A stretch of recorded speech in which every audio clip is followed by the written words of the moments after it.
Hi, ako na naman to, si Berto, yung dating vlogger sa Pilipinong Katoliko.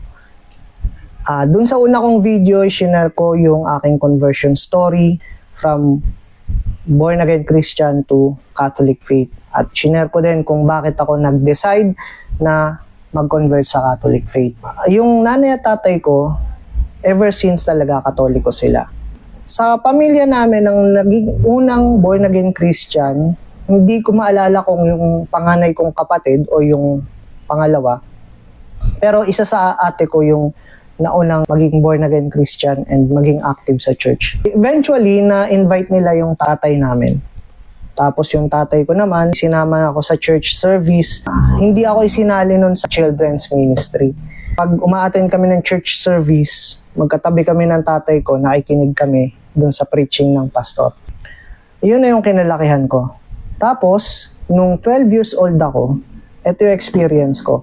May naalala ko yon, isang Sunday night service, may pinapanood no na video, na pelikula, ng isang taong nakakilala kay Kristo.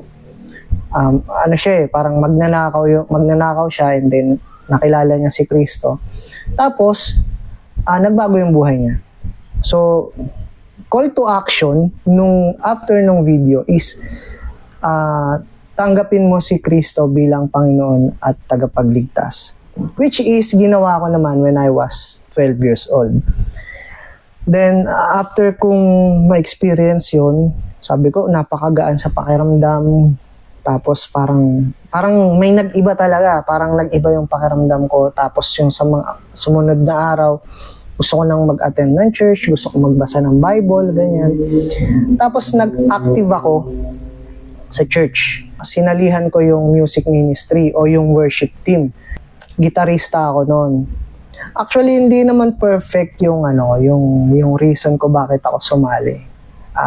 Siyempre, kabataan, di ba? May mga magandang kapatid na nagdumadalo. So, somehow, bilang bata pa, may desire to be part of worship ministry and may desire din na, syempre, nagpasikat ng konti doon sa mga magagandang sisters na dumadalo.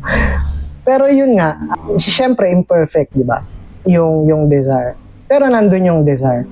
Tapos, yun, naging part ako ng ministry. Ito nga palang church na kinalakihan namin ay Pentecostal Church. Nung nag-college ako, nag-member ako sa Seeds of the Nations saka sa Campus Crusade for Christ. Yung tatay ko naman, eventually, napa-join siya o napasali siya sa Ang Dating Daan. Actually, Ang Dating Daan, programa yon sa TV. Ang pangalan talaga nung samahan is MCGI, Members Church of God International. So, dun siya naging active eventually. So, iniwan niya rin yung pagiging born again Christian. Tapos napasali siya sa MCGI. Tapos ako naman, Katoliko. Yung dalawang ate ko, natiling active dun sa church. And then, for some reason, naging active sila sa ibang church. Okay, hindi ko na ikikwento yun. Ikwento na nila yon.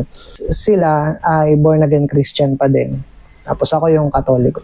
So yung nanay ko naman, dahil naging ganun yung takbo ng family,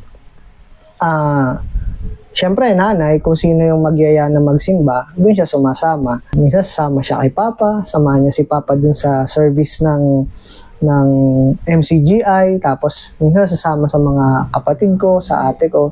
Tapos minsan uma-attend kami ng misa sa traditional Latin Mass.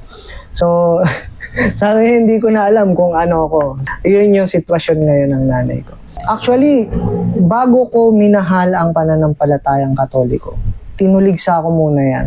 Which is, i-share ko sa inyo sa ibang video. So yun muna, pakishare tong video at pakifollow yung aking page. God bless!